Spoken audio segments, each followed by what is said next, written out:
Motion दो type का होता है बच्चों। पहली टाइप है यूनिफॉर्म मोशन,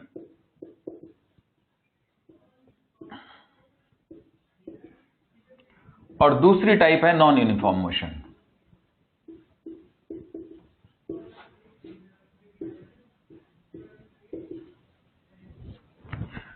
अब यूनिफॉर्म मोशन का मतलब है कि वेलोसिटी कांस्टेंट है।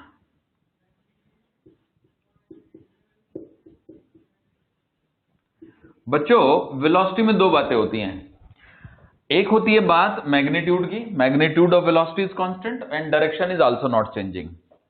Magnitude of velocity is constant, और दूसरी बात direction is not changing. Direction change नहीं हो रही है। तो यूनिफॉर्म मोशन में ना तो डायरेक्शन बदलेगी और मैग्नीट्यूड ऑफ वेलोसिटी भी कांस्टेंट रहेगा, यानी कि वेलोसिटी कांस्टेंट रहेगी थ्रू आउट। तो इसमें पार्टिकल इक्वल टाइम इंटरवल में इक्वल डिस्टेंस कवर करेगा, उसका डिस्प्लेसमेंट इक्वल होगा इक्वल टाइम इंटरवल में। क्लियर है? नॉन यूनिफॉर्म मोशन में वेलोसिटी कांस्टेंट नहीं होगी, नॉट कांस्टेंट। अब वेलोसिटी में दो बातें होती हैं, या तो वेलोसिटी का मैग्नीट्यूड बढ़ रहा हो या घट रहा हो, या फिर वेलोसिटी की डायरेक्शन बदल रही हो। तो there are two possibilities. Number one, magnitude of velocity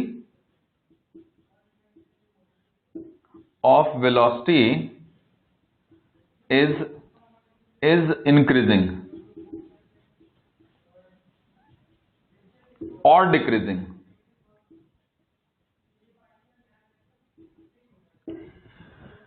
Second possibility is magnitude of velocity is constant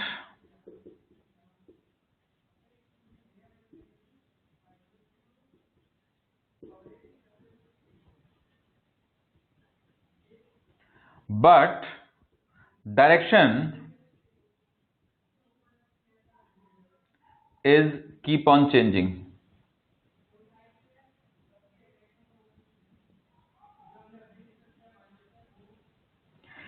ये हमारा यूनिफॉर्म सर्कुलर मोशन का एग्जांपल है, हम पढ़ेंगे बाद में, जिसका नाम है यूनिफॉर्म सर्कुलर मोशन। या फिर दोनों भी हो सकते हैं, मतलब थर्ड केस ये है कि magnitude of velocity as well as direction of velocity both are changing, वो प्रोजेक्टाइल मोशन में होता है। क्लियर? तो थर्ड केस भी है, both magnitude and direction of velocity is changing.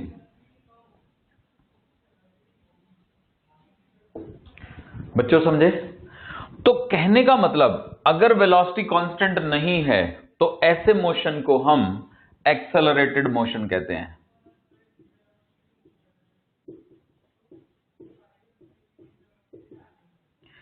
अब आप समझ सकते हो कि एक्सेलरेटेड मोशन में अगर स्ट्रेट लाइन में पार्टिकल जा रहा है, उसकी स्पीड बढ़ रही है या घट रही है, तो वो मोशन इन 1D का एक्सेलरेटेड मोशन है। अगर उसकी स्पीड का मैग्नीट्यूड कांस्टेंट है पर डायरेक्शन लगातार बदल रही है, तो वो आपका यूनिफॉर्म सर्कुलर मोशन है। और एक नॉन यूनिफॉर्म सर्कुलर मोशन भी होता है जिसमें वेलोसिटी का मैग्नीट्यूड भी बदल रहा होता है और डायरेक्शन भी बदल रही होती है। प्रोजेक्टाइल मोशन में भी ऐसा ही होता है, वेलोसिटी का मैग्नीट्यूड भी बदल रहा होता है और डायरेक्शन भी बदल रही होती है। तो कुल मिला के कंक्लूजन यही है कि मोशन दो टाइप का होता है, एक यूनिफॉर्म मोशन जिसमें वेलोसिटी कांस्टेंट, एक नॉन यूनिफॉर्म मोशन जिसमें वेलोसिटी कांस्टेंट नहीं है।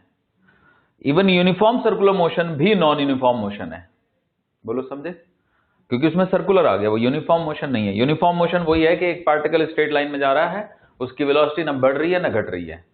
प्रिसाइजली स्पीकिंग, जब यूनिफॉर्म मोशन है तो कोई फोर्स नहीं चाहिए, इसके लिए कोई फोर्स नहीं चाहिए बच्चों, फोर्स जीरो होती है। इसमें बॉडी पे कोई ना कोई फोर्स लग रही होती है, जीरो नहीं होती फोर्स। फोर्स जीरो नहीं है तो एक्सेलेरेशन जीरो नहीं है। तो तो खैर फोर्स की बात अभी हमें नहीं करनी चाहिए क्योंकि हम काइनेमेटिक्स पढ़ रहे हैं, लेकिन फिर भी आपको थोड़ा और अच्छे से समझ में आ जाएगा। यूनिफॉर्म मोशन के लिए कोई फोर्स नहीं चाहिए। अगर एक बॉडी कांस्टेंट वेलोसिटी से स्ट्रेट लाइन में चल रही है तो वो कांस्टेंट वेलोसिटी से स्ट्रेट लाइन में चलती रहेगी, ये उसकी नेचर है, यही इनर्शिया भी एक्चुअली। क्लियर? तो मुझे उम्मीद है कि आपको मैं समझा चुका हूं क्या मैं समझाना चाहता था। राइट, आगे बढ़ते हैं। देखिए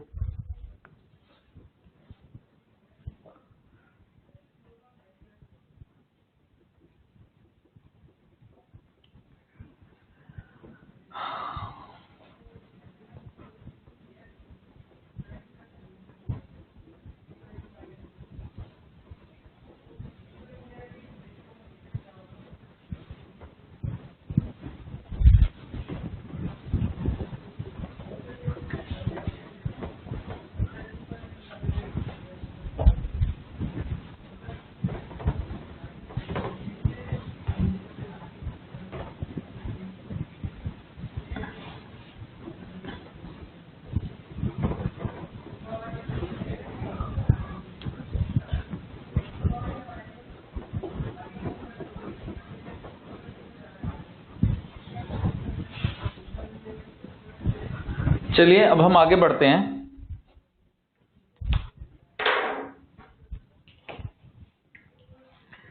और बात करते हैं एवरेज एक्सेलरेशन की।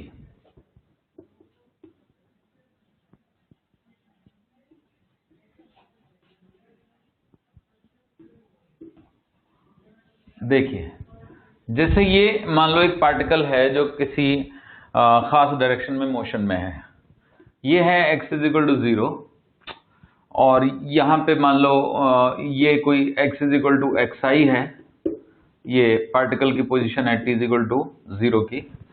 हम पोजीशन ले ही नहीं रहे, मान लो ये कोई इंस्टेंट है t1 is equal to t और यहाँ पे पार्टिकल की वेलोसिटी है v1 is equal to v, point का नाम है p और ये पहुंच गया q पे, इंस्टेंट हो गया t2 is equal to t plus delta t और वेलोसिटी हो गई v2 is equal to v plus delta v। Okay बच्चों, तो p और q दो पॉइंट हैं, यहां पे उसकी वेलोसिटी हो जाती है v प्लस डेल्टा v, मतलब ज्यादा हो जाती है, ठीक है ना। कम भी हो सकती है, तो अगर कम हो गई तो डेल्टा v नेगेटिव होगा और क्या है। तो p और q के बीच में हमें एवरेज वेलोसिटी चाहिए, एवरेज एक्सेलरेशन चाहिए। तो एवरेज एक्सेलरेशन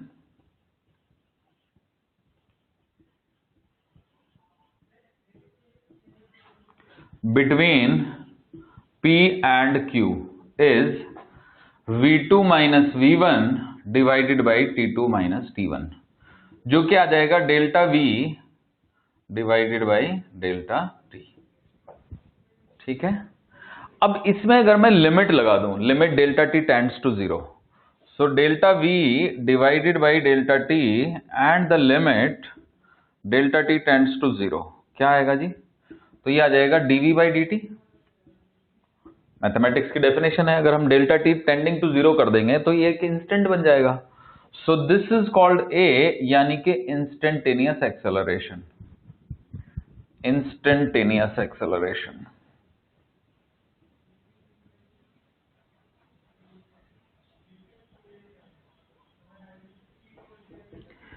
अब बच्चों आप समझ गए होंगे कि पोजीशन को डिफरेंशिएट कर दो तो वेलोसिटी आ जाएगी और वेलोसिटी को डिफरेंशिएट कर दो तो एक्सेलरेशन आ जाएगा। यानी dx बाई dt था v और acceleration is equal to dv by dt। तो precisely speaking acceleration is equal to d by dt of dx by dt, यानी कि acceleration is equal to d2x by dt square. ये हमारा acceleration का formula आ गया। तो acceleration is equal to second derivative of position. Clear है? तो ये आप नोट कर लीजिए।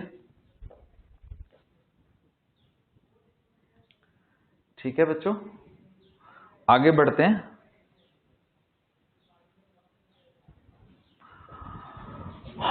और अब आपको सिखाते हैं कि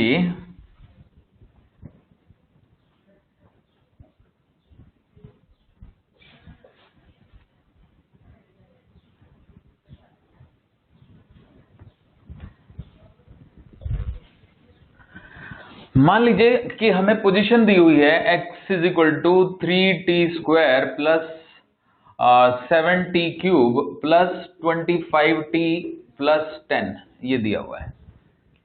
where x is in metres, x is in metres and t is in seconds. और हमसे कहा गया है कि हमें एक्सेलेरेशन कैलकुलेट करना है इसका। तो देखिएगा बच्चों कैसे कैलकुलेट करेंगे एक्सेलेरेशन। तो एक्सेलेरेशन के लिए हम क्या करेंगे, सबसे पहले तो हमें वेलोसिटी चाहिएगी। तो वेलोसिटी जो है वो dx/dt है।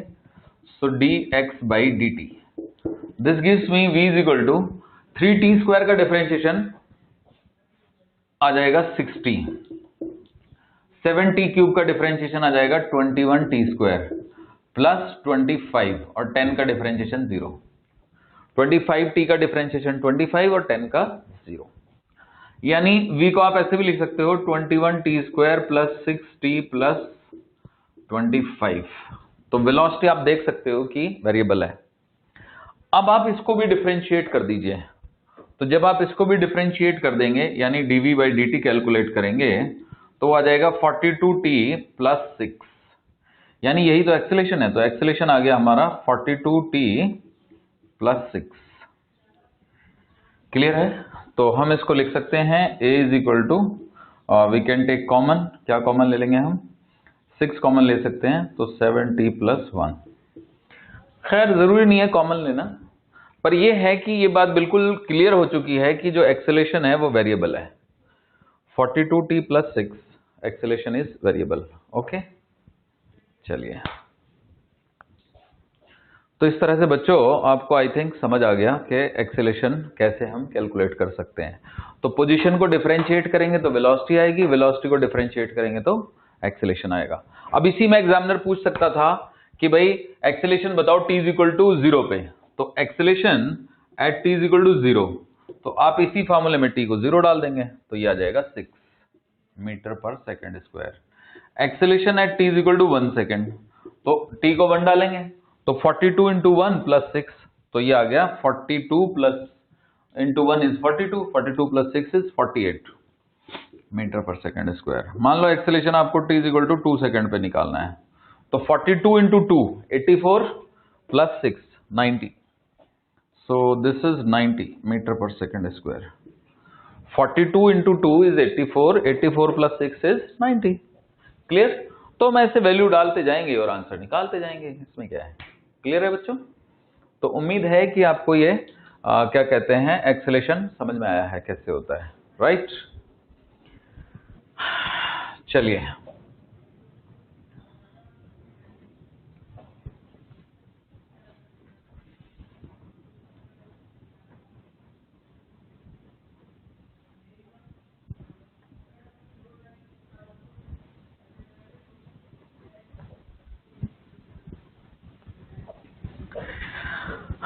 तो एक्सेलेरेशन क्लियर हो गया। अब मैं इसके ऊपर बेस्ड एक क्वेश्चन देता हूं आपको बच्चों, ठीक है?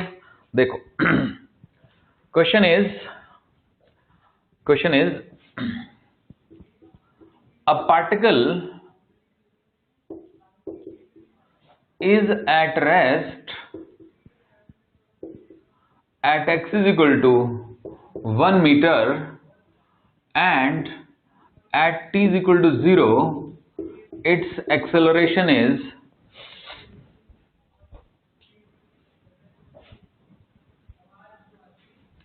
a particle is at rest at x is equal to 0 and its acceleration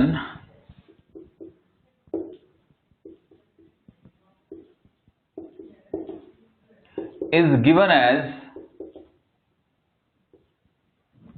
a is equal to minus 2 upon x square, where x is bracket में है, where x is position of the particle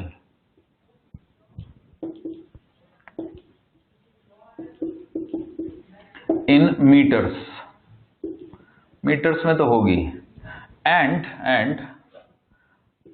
a is in metre पर second square. तो हमें इस करना क्या है, तो क्वेश्चन ये है आगे, find velocity of the particle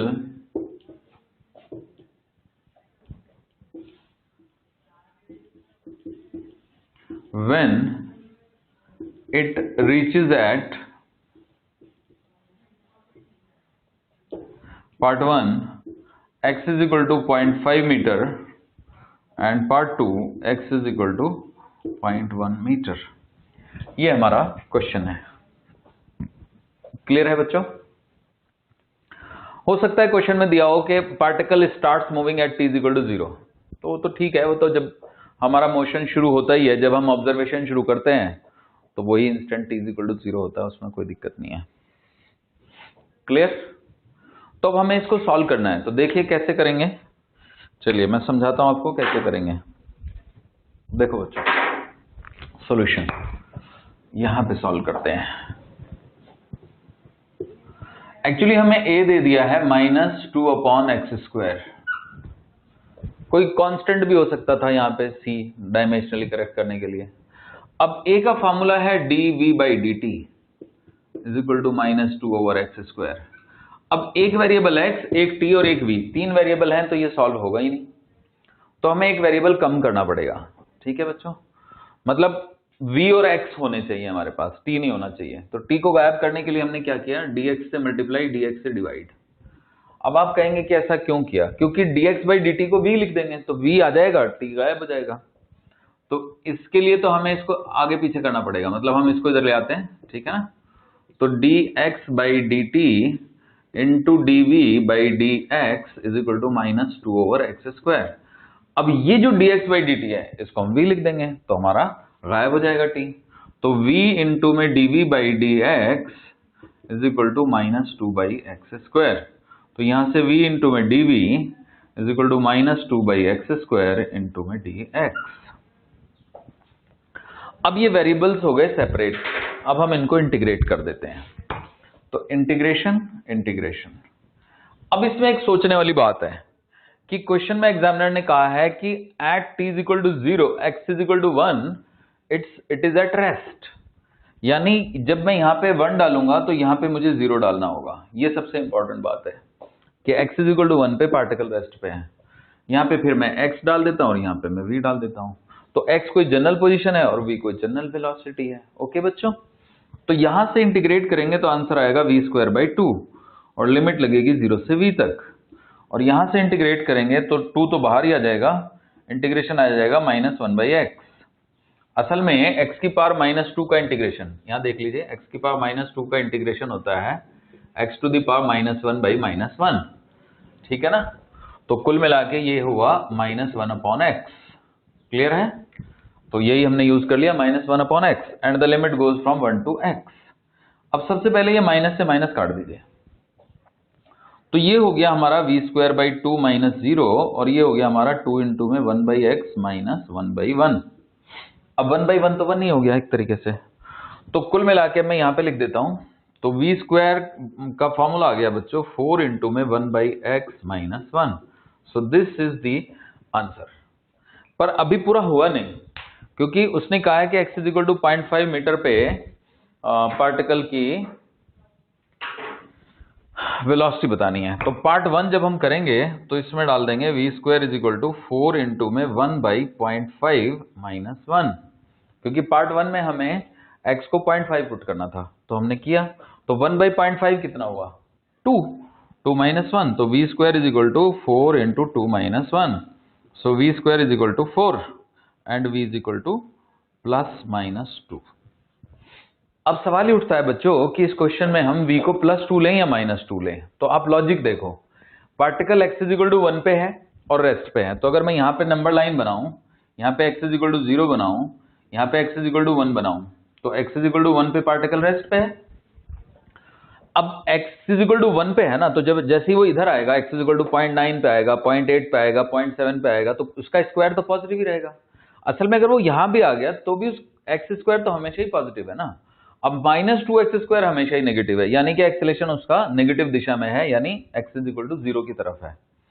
तो अगर तभी तो वो इधर आया भी, तो जब वो यहां से चला और यहां पहुंचा x इज इक्वल टू 0.5 पे, तो वो जा किस ओर रहा है, ओरिजिन की ओर जा रहा है। तो बेसिकली x घट रहा है, 1 से 0.5 हुआ तो x घटा, तो जब x घटेगा तो dx बाई dt नेगेटिव होगा, तो dx बाई dt नेगेटिव होगा का मतलब यह है कि हमें यहाँ पे -2 वाला आंसर देना है। बच्चों समझ आया, क्योंकि x घट रहा है, x जब 1 था 1 से फिर 0.5 हुआ, यानी पार्टिकल ओरिजिन की तरफ आ रहा है। अब पार्टिकल ओरिजिन से पॉजिटिव दिशा में नहीं जा रहा है, नेगेटिव दिशा में जा रहा है। क्लियर। सिमिलरली पार्ट 2, अब पार्ट 2 में हमें यहाँ पे 0.1 डालना है, तो v square is equal to 4 into में 1 बाई 0.1 माइनस 1। अब 1 बाई 0.1 होता है 10, 10 में से 1 गया 9, तो यहां से v की वैल्यू आ जाएगी बच्चों, v स्क्वायर की वैल्यू आ गई 9 minus 10 minus 1 9, 9 into 4 36 minus 6 metre पर सेकेंड। क्लियर बच्चों। तो जैसे जैसे वो ओरिजिन के क्लोज पहुंच रहा है वैसे वैसे उसकी वेलोसिटी बहुत तेजी से बढ़ती जा रही है। तो ये एक स्पेशल केस है, और बढ़ेगी भी क्यों नहीं, क्योंकि उसका एक्सेलेरेशन जो है ना, जैसे जैसे वो x इज इक्वल टू 0 पे जाएगा वैसे वैसे एक्सेलेरेशन इनफाइनाइट वैल्यू की तरफ जाएगा।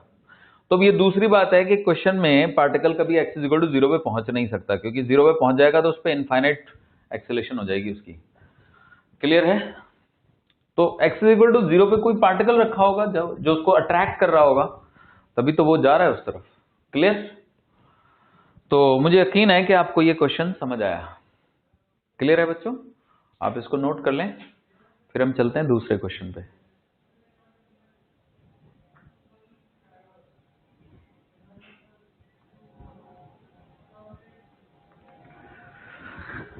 ठीक है, चलिए आगे बढ़ते हैं। देखिए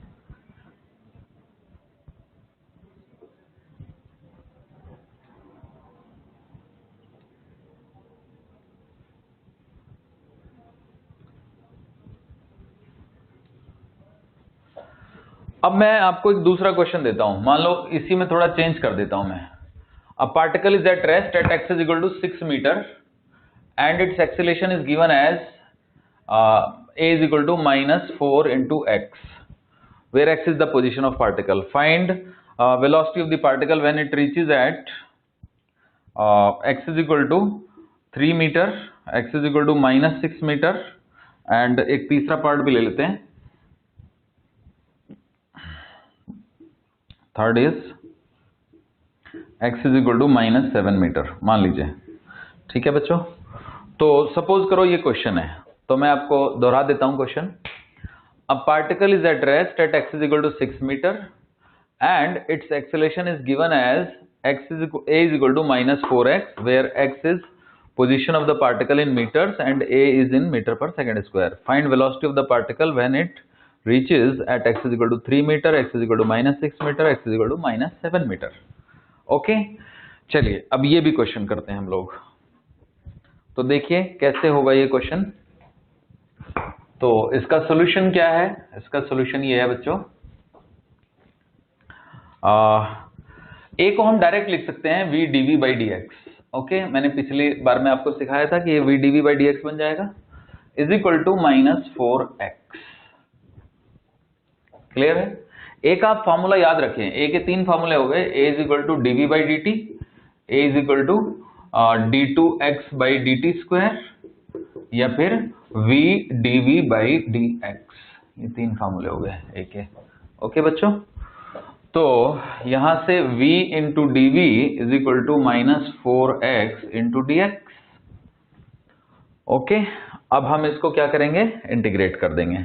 तो इंटीग्रेशन इंटीग्रेशन, अब जरा लिमिट देखिएगा क्या करेंगे। लिमिट हो गई हमारी, यहां पे हमने लिखा 6 और यहां पे 0, और यहां पे हमने x लिखा और यहां पे हमने लिख दिया v। ये बात समझ में आती है, क्योंकि x इज इक्वल टू 6 पे पार्टिकल रेस्ट पे है, तो 6 और यहां 0, रेस्ट मतलब पार्टिकल की वेलोसिटी 0। तो इसका इंटीग्रेशन आएगा बच्चों v स्क्वायर बाई 2, लिमिट आ जाएगी 0 से v, और इसका इंटीग्रेशन आ जाएगा -4 into x square by 2, limit आ जाएगी 6 टू x। तो ये हो जाएगा v स्क्वायर बाई 2 -0, और ये -4 इंटू में x square by 2 -6 square by 2। Okay, तो 2 तो पूरे में से काट ही देते हैं, तो यहां से v स्क्वायर की वैल्यू आ गई बच्चों -4 इंटू में एक्स स्क्वायर -6 स्क्वायर, यानी कि v स्क्वायर की वैल्यू आ गई बच्चों 4 इंटू में 36 minus x square. Okay, v square is equal to 4 into में 36 माइनस एक्स स्क्वायर। अब हमारे पास ये डिफरेंट डिफरेंट वैल्यूज हैं, हम जरा पुट करके देखते हैं। तो केस 1 जब हम x को 3 पुट कर रहे हैं तो वी स्क्वायर की वैल्यू आ जाती है 4 इंटू 36 माइनस 3 का स्क्वायर यानी कि 9। तो वी स्क्वायर आ जाता है हमारा 4 इंटू में 27, यानी v की वैल्यू आ जाती है हमारी 27 can be written as 9√3, 9 into 3। So 9 का अंडर रूट 3 और 2 का अंडर रूट 4 का अंडर रूट 2, तो 6√3। पर सवाल ये उठता है कि प्लस या माइनस, तो जवाब है दोनों पॉसिबिलिटी हैं, प्लस भी या माइनस भी। Clear?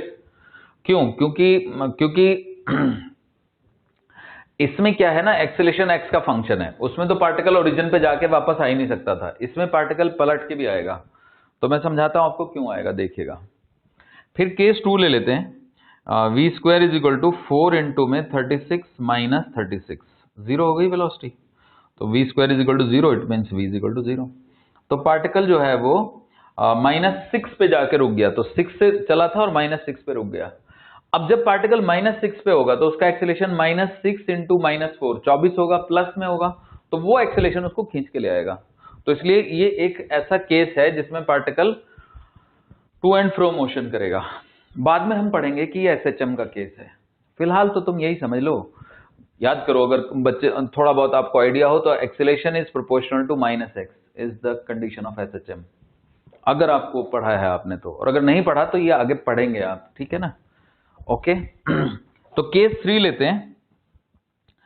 We square is equal to 4 into में 36 माइनस 7 का स्क्वायर, -7 का स्क्वायर हो या +7 का स्क्वायर हो, आएगा तो 49, तो 49।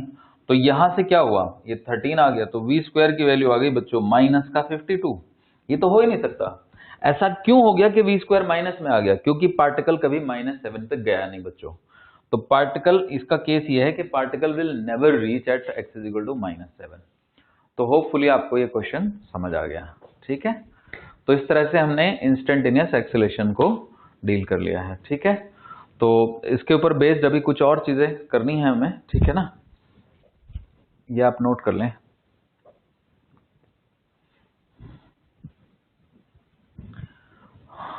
क्लियर है?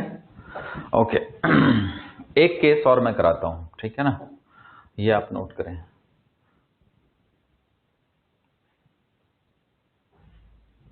ओके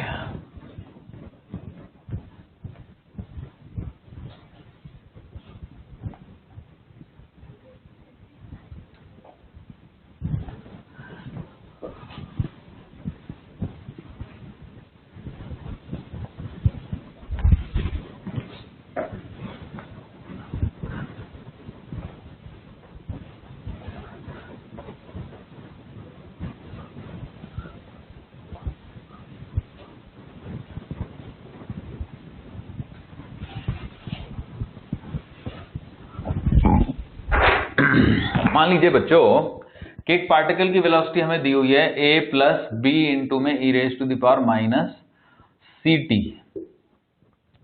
या लैम्डा टी, चलिए लैम्डा ले लेते हैं, where a, b and lambda are positive constants, सब पॉजिटिव है ये। तो हमें इसका इंस्टेंटेनियस एक्सेलेरेशन बताना है, या ए बी की जगह अल्फा बीटा कर लेते हैं, अल्फा बीटा, ठीक है ना, अल्फा एंड बीटा, क्योंकि ए फॉर एक्सेलेरेशन भी है ना, तो दो ए हो जाएंगे बच्चों। तो v is equal to alpha plus beta into में e raise to the power minus lambda t, right. तो अब देखो बहुत ही आसान है, तो dv बाई dt निकाल देंगे, क्या जाएगा, यह आ जाएगा अल्फा का differentiation 0 plus beta into minus lambda into e raise to the power minus lambda t. So this gives me acceleration is equal to minus lambda into beta into e raised to the power minus lambda t। अब lambda into beta जो है ना, वो एक ऐसी term है जो e raised to the power lambda t is for t greater than 0। अगर t 0 से बड़ा है, e raised to the power lambda t जो है वो हमेशा पॉजिटिव रहेगा, तो एक्सेलेरेशन इसमें नेगेटिव आ गया, ठीक है बच्चों, the acceleration is negative. Clear है? तो एक्सेलेरेशन नेगेटिव आ गया, क्योंकि ई रेज टू द पावर जो लैम्डा टी है माइनस लैम्डा टी, वो हमेशा पॉजिटिव रहेगा। ई की कोई भी पावर हो, पॉजिटिव हो नेगेटिव हो, हमेशा पॉजिटिव ही रहेगा वो। क्लियर है ना? जो मान लो y is equal to e raise to the power x है, तो y is equal to e raise to the power x जो फंक्शन होता है बच्चों, वो ऐसे चलता है। अगर ये y है तो ऐसे, ये 1 वैल्यू होती है। जब x की वैल्यू 0 होगी तो y की वैल्यू 1 होगी। e to the power 0 is 1। जैसे जैसे x की वैल्यू बढ़ती जाएगी वैसे वैसे ये माइनस एक्स का बना दिया मैंने, y is equal to e to the power minus x. वैसे वैसे जो हमारा y है वो कम होता जाएगा। क्लियर? और जब y नेगेटिव होगा तो ये फिर, जब x नेगेटिव होगा तो y बहुत बड़ा होगा। क्लियर है बच्चों? तो अब इसी के ऊपर बेस्ड एक क्वेश्चन आया था AIPM, इसमें AIPMT में पहले, तो वो क्या था मैं आपको बताता हूं। ठीक है, देखिए ये क्लियर है? Okay.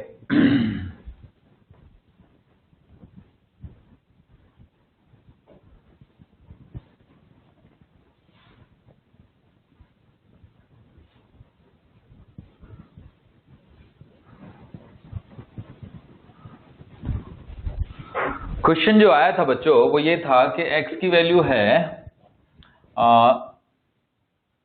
Alpha into e raise to the power minus beta t plus gamma into e raise to the power delta t.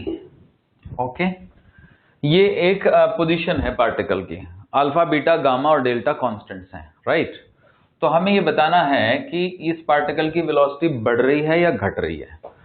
तो देखो ध्यान से सुनो, अगर मैं इसको डिफरेंशिएट कर दूं dx बाई dt, तो वो आ जाएगा माइनस अल्फा बीटा इंटू में e raise to the power minus beta t और प्लस गामा डेल्टा इंटू में e raise to the power delta t. अब इन दोनों में अगर मैं t को 0 डाल दूं तो अल्फा बीटा बड़ा है या गामा डेल्टा बड़ा है, कोई नहीं जानता, क्योंकि वो तो कांस्टेंट है। तो शुरू में वेलोसिटी पॉजिटिव है या नेगेटिव है ये डिसाइड होगा अल्फा बीटा के प्रोडक्ट और गामा डेल्टा के प्रोडक्ट से। लेकिन अगर मैं इसको दोबारा से डिफरेंशिएट कर दूं d2x बाई dt स्क्वायर, तो ये माइनस बीटा चेन रूल के अकॉर्डिंग जब आएगा तो ये कर देगा अल्फा इंटू में बीटा स्क्वायर इंटू में e raise to the power minus beta t and plus gamma into delta square into e raise to the power delta t. तो क्योंकि e की पावर जो है ना वो तो हमेशा ही पॉजिटिव रहेगी बच्चों, तो ये टर्म भी पॉजिटिव है, ये भी पॉजिटिव है, ये भी पॉजिटिव, ये भी पॉजिटिव। तो कुल मिला के हमारा जो एक्सेलरेशन आया वो पॉजिटिव आ गया। और एक्सेलरेशन अगर पॉजिटिव है तो इसका मतलब वेलोसिटी तो बढ़ेगी। अब ये वेलोसिटी बढ़ेगी, स्पीड बढ़ेगी या नहीं ये नहीं कह सकते आप। Velocity will increase.